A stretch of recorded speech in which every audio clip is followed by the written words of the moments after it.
എന്താ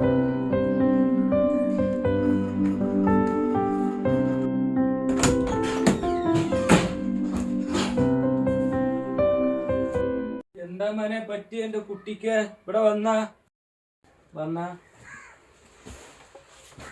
എന്താ കുട്ടി എന്റെ പ്രശ്നം? ഇതുവരെ അല്ലാത്ത പ്രശ്നം എന്താ പ്രശ്നം?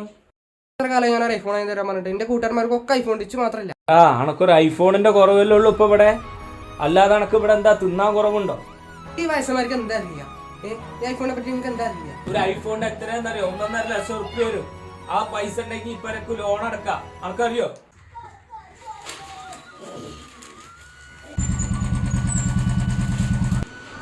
ഇത് സൽമാന്റെ കൂടെ അല്ലേ? അതെ. ഞാന് സൽമാനെ പഠിച്ചിരിക്കണ മാഷാണ്. എന്താ കുട്ടി ഉദ്ദേശിച്ചത്? ഞാന് ഓനെ പറ്റി ഒരു കംപ്ലൈന്റ് പറയാൻ വേണ്ടി വന്നേ. എന്താ നമുക്ക് അതിൽ സംസാരിക്കാം. ഞാൻ വന്നത് നമ്മളെ സൽമാനെ പറ്റി പറഞ്ഞു. എന്താ സൽമാന്റെ ബാഗിന്ന് കുറച്ച് ലഹരി പദാർത്ഥം കിട്ടിയിട്ട് അപ്പൊ അത് പോലീസ് സ്റ്റേഷനിൽ പറഞ്ഞു കഴിഞ്ഞാൽ ഭയങ്കര പ്രശ്നമാണ്. അപ്പൊ ഞാൻ നിങ്ങളോട് പറഞ്ഞിട്ട് അതിനൊരു തീരുമാനം എടുക്കാന്നുള്ള ലെവലിലാണ് ഞാൻ വന്നത്. എടാ സൽമാനെ, അന്റെ സ്കൂൾ മാസം ഇവിടെ വന്നു. എന്തൊക്കെയാ പറഞ്ഞതെന്ന് ആർക്കറിയോ? ഇത് ലഹരി ഉപയോഗിക്കണ്ടെന്ന്. ഞാൻ അന്നെ അങ്ങനെയാണ് വളർത്തിയത്.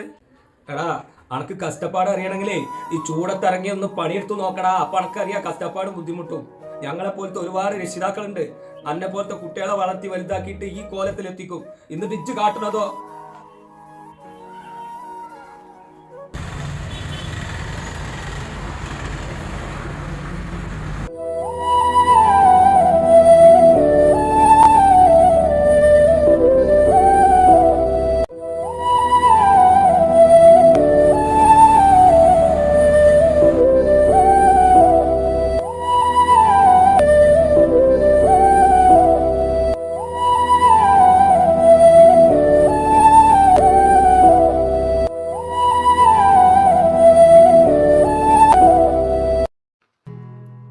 മയക്കുമരുന്ന് ലഹരിയിൽ പതിയിരിക്കുന്ന അപകടം ഞാൻ തിരിച്ചറിഞ്ഞിരിക്കുന്നു.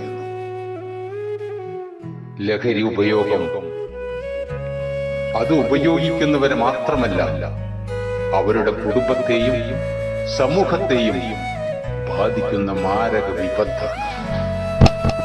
ഒരുമയിൽ ഒതുങ്ങാത്ത ഒരു വിപത്തുമില്ല.